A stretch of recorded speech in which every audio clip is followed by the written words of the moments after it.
Welcome back to another interesting tutorial about Windows PC settings. And in this video, I will show you on how to turn on or turn off on-screen keyboard on your Windows PC, whether you are using Windows 10 or Windows 11. Let me show you how. The very first thing you want to do is to come down below right here where you have your start menu. Right click on it. Then go ahead and make sure you click on settings.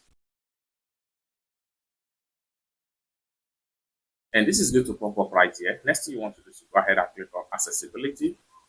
Under the accessibility, scroll down right here. Continue to scroll down until you get to keyboard. Go ahead and click on keyboard. Now you are here. Next thing you want to do is to scroll down right here and make sure you turn on this particular button right here. Once you turn on this button, your on-screen keyboard is going to open up like so. Then whatever you want to type on the screen, you can start typing on that.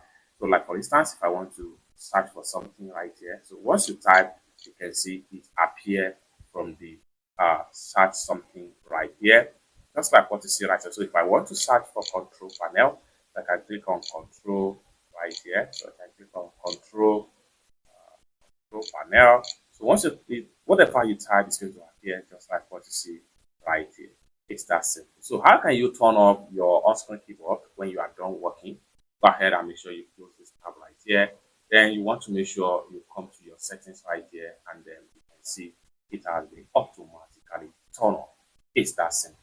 For more useful tutorial, tips and tricks on how best to use your Windows PC, consider subscribe. Thank you so much for watching, and I hope to see you